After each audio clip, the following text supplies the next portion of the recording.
My wealthy uncle took me in after my parents abandoned me at 13.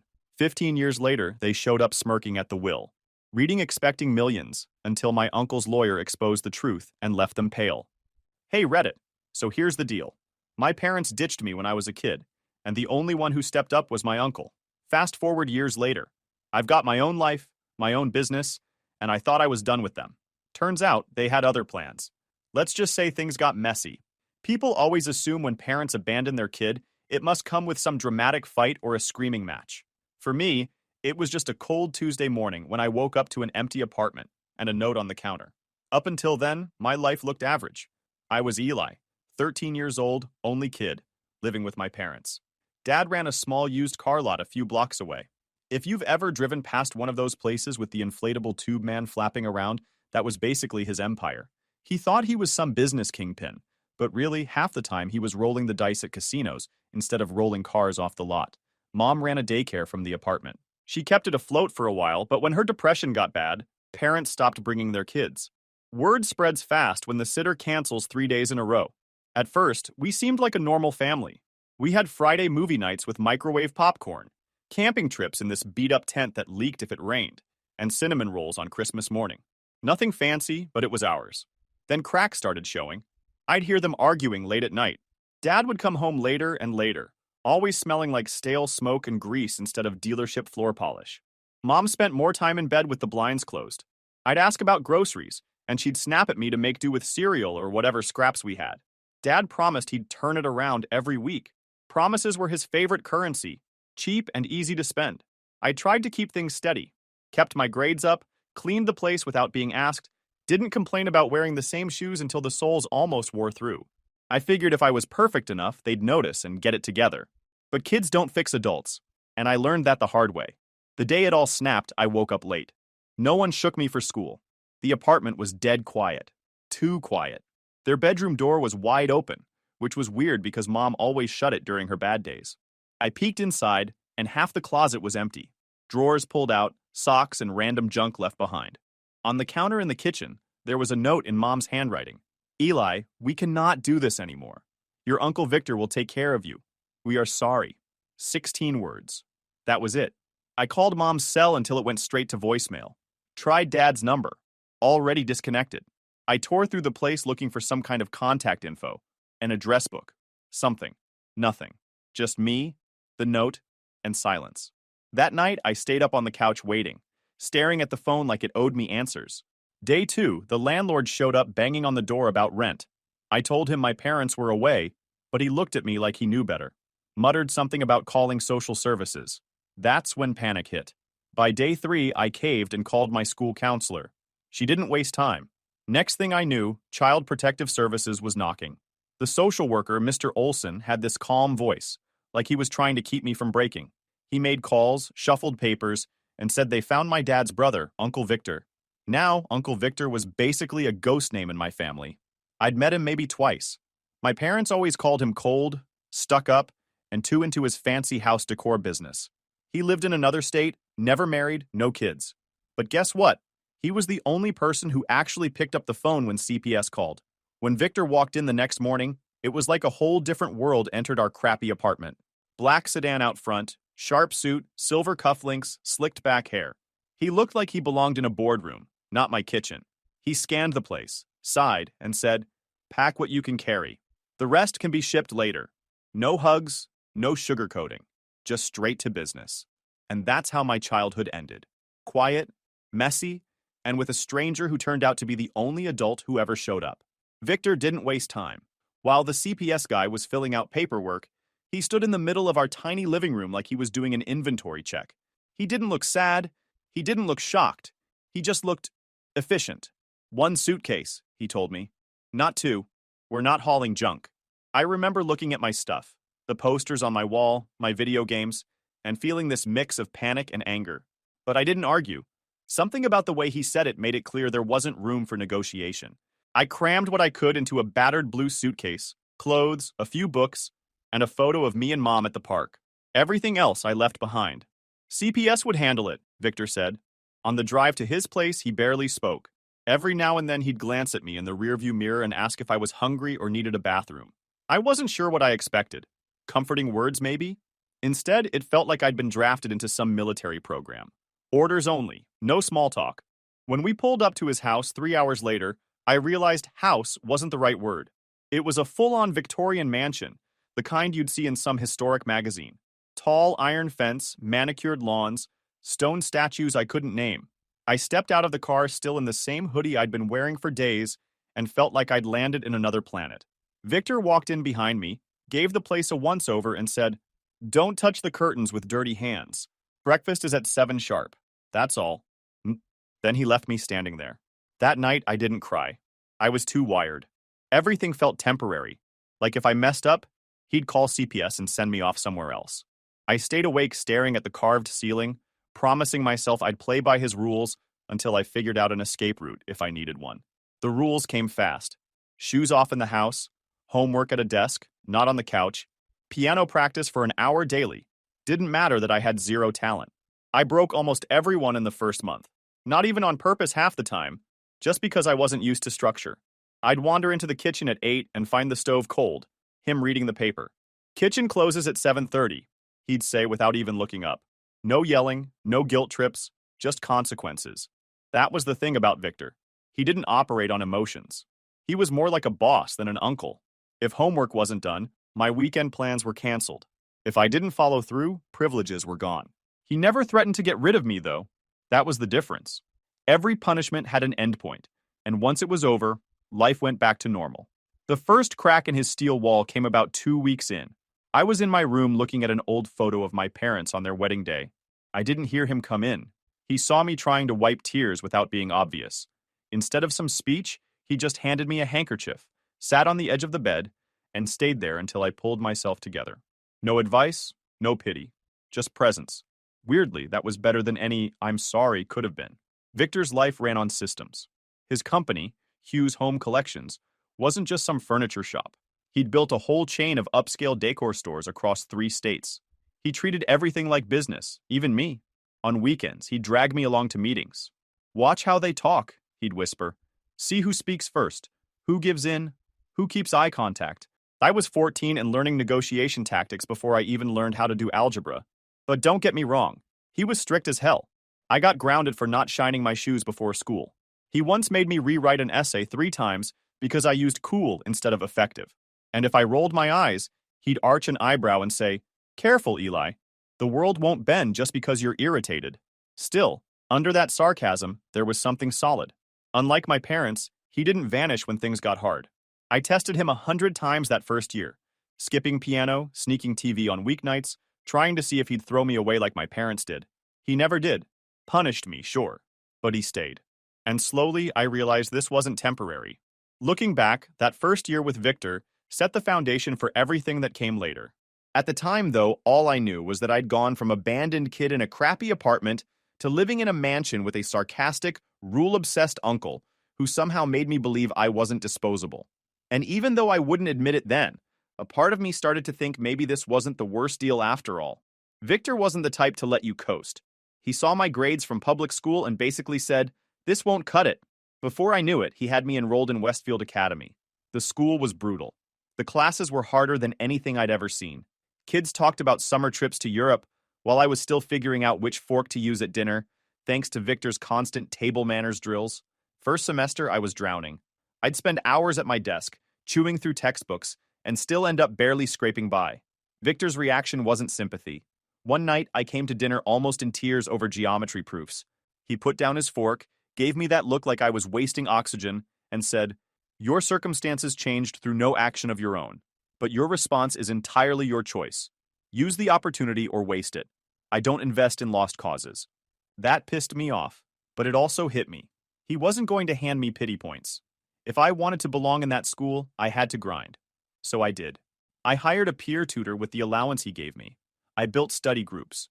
By the time junior year rolled around, I'd clawed my way onto the honor roll. Victor noticed. He didn't say good job or pat me on the back. He just tossed a new leather briefcase on my bed one morning and said, "You'll need this." That was his version of proud. At home, discipline wasn't optional. I used to think he was just being controlling, but then I realized it was training. He wanted me sharp, organized, and ready to operate at his level. It annoyed the hell out of me at the time, But I started noticing how those habits actually gave me an edge. Teachers at school would comment on how prepared I was. Classmates asked how I always had notes ready. The answer? Victor didn't tolerate half effort. The real clash came during college applications. I had it in my head I'd go to State University. A bunch of my friends from Westfield were heading there. And honestly, I just wanted something familiar. Victor wasn't having it. He walked into my room one night, dropped a stack of brochures from Ivy Leagues and top-tier schools, and said, "These. Apply to these." I lost it. "Why do you care where I go? State's a good school. It's my life, not your project." He stayed calm, of course. "Your friends are thinking about social lives. I'm thinking about your future. You have potential. Don't waste it hiding in your comfort zone." That set me off more. "I never asked to be your project. Maybe I just want normal for once." His reply was cold but sharp. "And I never asked to be your guardian. Yet here we are. I'm giving you opportunities your parents never had. You're welcome." That shut me up. Not because he was wrong, but because it was the first time he admitted the obvious. Neither of us had asked for this arrangement, but we were stuck in it. And in his own way, he was trying to give me a shot my parents never would have. Later that night, he actually opened up. Something he almost never did. He told me my dad had been brilliant at math, but never got to college because their parents couldn't afford it. That he worked a gas station job while Victor got the scholarship. "He resented me for years," Victor said. "Your mother was smart too, but her chances dried up. I won't let that happen to you." Hearing that changed things. It didn't make him warmer, but it explained why he pushed so hard. For him, this wasn't just about me. It was about breaking a cycle. I ended up applying to 7 schools, just to prove I wasn't afraid. Got into 5. Chose Northwestern. Good balance between prestige and distance. When the acceptance letter came, Victor didn't smile or cheer. He just handed me a pen and said, "Sign it. Tuition's covered." That's how he was. No drama, no sentiment, just action. And as much as I wanted to rebel, I couldn't deny it. His way was working. By the time I packed for college, I wasn't the same kid who had walked into his mansion with one suitcase. I was sharper, more confident, and maybe a little more like him than I wanted to admit. College was the first time I felt like I had breathing room. Northwestern wasn't easy, but compared to the boot camp that was Victor's house, it almost felt manageable. I knew how to wake up early, manage my time, and grind harder than anyone else around me. While other kids were missing classes because they partied too late, I was showing up, briefcase in hand, already 5 steps ahead. I joined clubs, pushed myself into group projects, and found out I had a knack for design and marketing strategy. Victor's observe everything lessons actually paid off. I could read a room, figure out who was bluffing, and use silence to push people into filling gaps. It made presentations feel like negotiations, and professors noticed. Victor didn't soften much while I was gone, but distance changed our relationship. Calls became less formal. Sometimes he even cracked a joke, usually sarcastic. Like when I complained about dining hall food, he said, "Good. Consider it training for the real world, where everything tastes bland if you're doing it right." Every summer, I worked at Hughes Home Collections. Victor didn't just throw me into easy tasks. He rotated me through departments like he was testing me. Inventory one summer, vendor negotiations the next, then marketing. By the time I graduated, I knew the business inside out. After graduation, I moved back into the mansion. This time not as a lost kid, but as the company's new marketing director. We had a routine, 2 independent men sharing the house, sometimes having dinner together, sometimes just passing each other with nods. It was comfortable. Strict still, but comfortable. For the next 6 years, I worked my way up. First as an assistant marketing director, then running the whole function. We rolled out 2 new store formats, rebuilt vendor contracts, and stood up an e-commerce engine that actually made money. By then I was 27. Then everything shifted. Victor sat me down one night, uncharacteristically quiet, and dropped the word leukemia. No buildup, no soft tone, just straight facts. It's advanced. Prognosis isn't good. Treatments will buy time, not fix it. It hit me like a truck. But Victor wasn't looking for sympathy. He treated it like another business problem. "We all die," he said. "The only variables are when and how we use the time before." From there, our roles flipped. I became the one keeping him on schedule. Medications, doctor visits, making sure he ate. Victor would roll his eyes when I reminded him, but he never fought me. He knew I was running things his way, direct and disciplined. At work, he slowly handed me the reins. First smaller projects, then full decision-making. He didn't hover. If I screwed up, he'd point it out once, sarcastically, then let me fix it. Employees who once looked at me as the kid started coming to me first, because Victor made it clear I wasn't a placeholder. I was the future. The illness stripped some of his armor. Not completely. He'd still bark out sarcastic lines even hooked up to IVs. But in quieter moments, he showed a side I hadn't seen. One night, when I helped him into bed, he gripped my wrist with a strength that surprised me and said, "You were the son I never allowed myself to have." That was Victor's way of dropping a nuke of sentiment. I didn't know what to say. I just nodded, because words would have felt fake. 8 months later, he was gone. Peaceful, in his sleep. The funeral wasn't big. Mostly business associates, a few distant relatives, and employees who respected him. I stood at the graveside, realizing the guy my parents always painted as cold and arrogant had been the only one who showed up, the only one who actually built me into someone who could stand on his own. The mansion felt empty without his sarcastic comments echoing through the halls. I'd catch myself saving articles I thought he'd like, or mentally noting how I'd tell him about a new strategy before remembering he wasn't there anymore. But grief or not, I didn't let the business slip. If Victor drilled one thing into me, it was this: action matters more than words. So I honored him by keeping Hughes' home collection strong, running it the way he taught me: sharp, disciplined, no half effort. That was my life for 3 weeks. Business, silence, the weight of an empty house. Then the lawyer's letter arrived. The will reading was scheduled. I figured it'd be me, maybe some business partners, maybe a charity or two. I didn't know my parents were about to walk back into my life. Weeks passed before I got the call from Thompson, Victor's lawyer. His voice was calm, rehearsed, like he'd done this speech 100 times. "Eli, it's time we read Victor's will. I'll need you downtown next Friday." I said sure and hung up. Didn't think much of it until Friday came, and I walked into that marble lobby and saw two people I hadn't seen in 15 years. They weren't invited. They saw Victor's obituary and crashed the reading. Made enough noise in the lobby that Thompson let them sit just so he could put their lack of standing on the record. My parents. They strolled in like they belonged there. My mom wore a blazer that screamed outlet store, business chic, pearls swinging like she was auditioning for rich grandma. My dad had on a too-tight navy suit, jaw clenched like he was here to close a deal. Their eyes landed on me and froze. "Eli?" My mom gasped. "Honey, look at you." Dad nodded stiffly. "You've grown." "Yeah, tends to happen when you feed a kid instead of tossing him outside with a trash bag," I shot back. The secretary blinked, uncomfortable, but led us to Thompson's conference room. Long table, legal folders stacked neatly, and Thompson at the head in his crisp suit, adjusting his glasses like he was about to defuse a bomb. He cleared his throat. "Thank you for coming. We're here to read the last will and testament of Victor Hughes." My mom raised her hand like she was in school. "Before you start, we're Eli's parents. Victor may have stepped in, but obviously family has rights." I smirked. "Yeah? You remember that 15 years ago, or just today?" Thompson ignored the jab and opened the folder. He read steady, no fluff. Victor Hughes leaves the following to his legal ward. Eli Parker, primary residence valued at $1 million. $8 million, cash savings of $2 million, and 70% ownership of Hughes Home Collections, valued at approximately $45 million. The words hung in the air like smoke. I leaned back, arms folded. My parents sat frozen, blinking like their brains had short-circuited. Finally, my mom managed, That's everything." Thompson nodded. "Correct. Victor's instructions are clear. The estate passes entirely to Eli."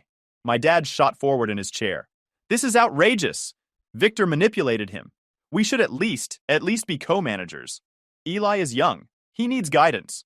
I laughed. "Guidance? You guys couldn't guide me to a bus stop." Thompson lifted his hands. "I understand emotions are high, but Mr. Hughes's wishes are explicit. If you'd like to contest, you may. I'll warn you, this document is airtight." Mom leaned in, fake tears starting to glisten. "We're not contesting. We just want to help. Eli, honey, you know paperwork like this is confusing. You shouldn't have to handle all this pressure alone. Let us manage it for you. Just until you're settled." I stared at her. "You kicked me out at 13. I think I'll manage a house deed without your supervision." Dad gritted his teeth, whispering, "Ungrateful." Thompson, clearly tired of the circus, stacked the papers. "We'll reconvene later this week to finalize signatures. For today, let's adjourn." And just like that, meeting over. My parents followed me out of the building, practically sprinting to keep pace. "Eli, wait," Mom called. "Can we talk? Just dinner, maybe? Please?" Normally, I would have told them to shove it, but curiosity and maybe a sick sense of humor made me nod. Fine. One dinner. Tonight. We met at some mid-range Italian place near my place. They were already seated when I arrived. Menus untouched, faces rehearsed. Mom started soft. We made mistakes. We know that. But you have to understand. Your father had problems back then. Gambling issues. It ruined our finances. And me, well, I was dealing with depression. We weren't ourselves. I stirred my water with the straw. You don't say. I thought kicking your kid out was just a new parenting trend. They laughed nervously, then exchanged a glance. And just like that, the sympathy act cracked. Dad leaned in. We need help, Eli. Things haven't been easy. We're in debt. Your mom's medical bills alone. Mom cut him off, voice low, urgent. If you could spare 100,000 just to get us stable again? I barked a laugh so loud the waiter looked over. 100 grand? That's your opener? Not even a warm-up, just straight to six figures? Dad's face went red. You have millions now. Don't act like this is difficult. I leaned back, arms wide, enjoying the performance. Correction. I have millions. You have pasta you haven't ordered yet. Mom's voice sharpened. We're your parents. We deserve consideration. I shrugged. You deserved consideration 15 years ago. You didn't want it then. Silence stretched. The waiter finally came to take orders. Awkward as hell. I got lasagna, mostly because I knew they couldn't afford more than excuses. Dinner ended quick. They pushed again for money. I told them to get jobs. Dad muttered something about ungrateful kids ruining family legacies. Mom dabbed her eyes with a napkin, like she was auditioning for sympathy. When I walked out, I felt lighter. Not because I'd seen them again, but because I finally knew for sure. Nothing changed. Same entitlement, same games. The only difference was this time, I had the upper hand. And watching them squirm for a handout, honestly, that was worth more than the inheritance itself. A week later, I was back in Thompson's office. This time, it wasn't just me and him. My parents had dragged in their own lawyer, a guy in a wrinkled gray suit who looked like he got lost on the way to traffic court. They strutted in behind him like royalty, shoulders back, smirks plastered on their faces, like this was going to be their victory lap. Ready to correct this little misunderstanding, my dad said, dropping his briefcase on the table like he was about to buy the building. Misunderstanding? I asked. Yeah, must have slipped Victor's mind when he raised me for 15 years and you didn't. Mom gave me her fake smile, the one that used to fool teachers but never me. Eli, honey, we're not here to fight you. We just don't want you to drown in responsibilities you don't understand. A company worth millions, properties, assets? This isn't a toy box. I leaned back in my chair. You're right, it's not. That's why Victor actually trained me for this stuff while you were too busy pretending I didn't exist. Thompson cleared his throat and slid a binder across the table. Before this meeting continues, there are a few clarifications we need to put on record. The parents' lawyer puffed up. We're prepared to challenge the will. These parents were clearly cut out unfairly. This boy, he pointed at me like I wasn't in the room, was manipulated. I grinned. Love when I get downgraded to this boy. Makes me feel like a gladiator about to crush someone. Thompson didn't even blink. He opened the binder and started laying it out, page by page. First, Eli was not just Victor's ward. At 16, Victor legally adopted him. Here are the documents, signed, sealed, and approved by the court. The lawyer's pen froze midair. My mom's jaw actually dropped. What? She hissed. That's impossible. Thompson pushed the papers closer.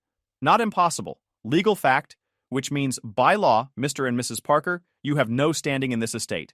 Dad's face turned beet red. We are his biological parents. I shrugged. Congrats. Biology makes you donors, not parents. Thompson continued, calm as ever. Second, Mr. Hughes anticipated this. He hired private investigators. We have reports documenting repeated attempts you both made over the years to extort money from him, including phone records, bank transfers, even emails. He tapped the binder. It's all here. Every attempt to squeeze him dry. And now, after his death, here you are again. Their lawyer shuffled papers like he wanted to crawl under the table. Thompson wasn't done. Third, Mr. Hughes left a personal letter. I'll read it now. He unfolded a page, cleared his throat, and began. Eli, if they've shown up, I told you they would. They won't change. They'll circle back when they smell money. Don't let them take what you've earned. If they try, this letter is your shield. Remember, family isn't who brings you into the world. It's who shows up when the world walks out. The room was dead quiet. Then Thompson dropped the final hammer. And lastly, the nuclear clause. If anyone contests this will, all assets, house, savings, company stake, automatically transfer to charity, specifically the Children's Cancer Foundation. To be clear, only parties with legal standing can trigger that clause, outsiders can't, and Mr. and Mrs. Parker have no standing. I couldn't help it. I started laughing. So, go ahead. Sue me. The only thing you'll win is a donation drive. My mom slammed her hand on the table. This is theft! You can't steal our son and our inheritance. Funny, I said, leaning in. Because last time I checked, you already threw your son out. Now you're just mad someone better took your spot. Dad snarled. You'll regret this. I leaned back, calm as ever. No, I won't. But you might regret not investing in a mirror. That set Mom off. You little brat. After everything we gave you, like what? I cut in. The night you dumped me on a sidewalk? Or the years of silence after? Real Hallmark stuff. They tried shouting over me, throwing every guilt trip in the book. We're your real family. You'll see what loyalty means when you're older. Victor brainwashed you, but it was pathetic. They sounded like kids whining after getting caught stealing cookies. The lawyer tried to reel them in, but they were too far gone. Mom pointed at me like she was summoning lightning. You think you're so clever, but you're still just a child. You'll fall apart without us. I smirked. I've been falling apart without you my whole life. Guess what? I'm still standing. That's when Thompson waved, and 2 building security guards stepped in. That will be all. Please escort Mr. and Mrs. Parker out. The look on their faces when security took a step forward? Priceless. They started protesting, claiming they had a right to be there, demanding to speak to someone higher up, but Thompson just closed his binder and said, Meeting's over. Watching my parents get marched out of that glass tower, shouting and flailing while everyone in the lobby stared, that was the kind of satisfaction money couldn't buy. Their voices echoed through the marble hall as they screamed about betrayal, loyalty, and blood. But to everyone else, they just looked like 2 entitled lunatics. I stood there, hands in my pockets, watching them disappear through the revolving doors. For the first time in years, they didn't have power over me. No guilt, no control, no say. Just noise fading into traffic. And damn, it felt good. Security escorted my parents out of Thompson's office like they were shoplifters who refused to admit they got caught. But I knew it wasn't over. People like them don't process no. They treat it like, try again louder. I didn't wait. I drove straight to the courthouse and filed for a temporary restraining order. The judge signed it that afternoon. A process server handed them the papers that night, and I emailed the case number to the police so it was on file. I figured I'd have at least a week before the next stunt, but they didn't even give me 48 hours. The driveway camera caught their rental car creeping in after dark. Headlights dimmed like they thought stealth mode came free with Hertz. My mom was dressed like she was going to church. My dad like he was about to pitch himself as a motivational speaker. Both walked up my drive like the place belonged to them, and when the doorbell rang, it didn't stop. They leaned on it like they were rebooting the house. I opened the door just enough to block the entry. Restraining orders still active. You can't be here. Mom smiled with that fake sweetness she always used on people she wanted something from. We just want 5 minutes. Great, I said. Take it outside the gate. You've got 4.5 left. Naturally, they shoved past me anyway, like I was some kind of rental property manager. Dad scanned every corner of the entryway, like he was mentally listing everything on Craigslist. Mom dragged her hand along the banister, like she was already planning where to put her vases. This place, she said, looking around with her sales pitch voice. It was meant for family. It is, I said. Just not the kind that abandons their kid and comes back 20 years later with a handout. That broke her smile for a second, but Dad jumped in. Drop the attitude. Without us, you'd still be nothing. You owe us. I tilted my head toward the corner where the red light blinked. Say it louder for the camera. Judges love this kind of material. His face went red. Mom switched to the guilt trip script, talking about how hard it was raising kids, how they sacrificed everything, how I was ungrateful. Dad tried the intimidation tactic, chest puffed, chin lifted, spitting words about respect. It was like watching a tag team of the world's worst actors, each taking turns to see who could sound more delusional. I didn't budge. I leaned against the wall and let them drain the script until they realized I wasn't cutting in. When they ran out of lines, I pointed at the driveway. Time's up. Walk out or the cops escort you. Dad smirked. Call them. We'll tell them our son locked his own parents out of their home. Perfect, I said, already dialing. Make sure you spell trespassing right when you file your complaint. Cops showed up faster than I expected. They already knew about the restraining order, already had the paperwork logged. They asked questions out of formality, but the body language was clear. They were sick of repeat offenders wasting time. After a short talk, the officer told my parents they had 60 seconds to leave or they'd be riding in the back seat. My mom tried one last pity speech. My dad muttered about misunderstandings, but it didn't matter. They got back in their rental and peeled out, looking smaller than I'd ever seen them. For the first time, I realized they weren't powerful or scary. They were just loud. The house felt different after they left. Not quiet in a heavy way, but in a way that meant no one was circling to take it. It was mine, Victor's legacy, and I wasn't going to let two freeloaders who happened to share my DNA rip it apart. I didn't waste time. The next morning, I met with the operations lead and finance head. We tore into the company like Victor would have wanted. No fluff, no dragging dead weight. We cut the products that didn't sell, fixed the shipping system that had been bleeding money, and overhauled the online store so it didn't look like it was built on dial-up. We axed ad spending that wasn't converting and doubled down where it did. Within 2 months, online sales doubled. The physical stores finally moved inventory because we stopped letting boxes rot in the back. By the end of the quarter, we approved 2 new expansion sites, the exact ones Victor had circled in his notes years before. Except this time, it wasn't a gamble. It was controlled, clean, and profitable. The employees noticed. At first, they treated me like the kid who got lucky because his uncle left him a company.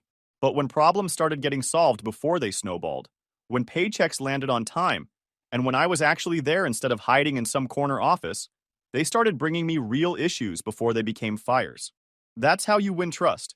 Not with speeches, but with reps. At home, I kept running through Victor's notes. There was one box I hadn't opened until recently, a wooden chest he kept locked. Inside were ledgers, letters, and a stack of envelopes. Each was labeled with a year, his way of leaving me breadcrumbs. The most recent one said, "When you're ready." Inside a single sheet of paper. Trust yourself. Don't wait for permission. Build it better than I did. Short, sharp, straight to the point, just like him. I still kept the cameras rolling. Maybe my parents would try again. Maybe they wouldn't. Entitlement doesn't die. It just hides until it thinks you're tired. But I wasn't tired. Every time I drove past the lot with our new store breaking ground, every time a balance sheet showed black instead of red, every time I locked up the house knowing it was safe, it felt like another nail in the coffin of their control. They had their shot when I was a kid. They threw it away. Victor picked it up and turned it into something. And now it was on me. Not to keep it alive, but to make it thrive. That's what kept me moving forward. The last time I saw my parents was a grainy clip from a camera outside the gate. They drove by slow, windows down, staring like tourists who couldn't afford the ticket inside. They didn't stop. They didn't ring. They just looked, probably realizing the only way they'd ever see the inside again was through the security feed. I didn't wave. I didn't even step outside. I just let the camera record them driving away, smaller and smaller, until they disappeared. Victor once told me, "Some people grow when they lose power. Others shrink. Your parents? They'll shrink. You better grow." I didn't get it then. Now I do.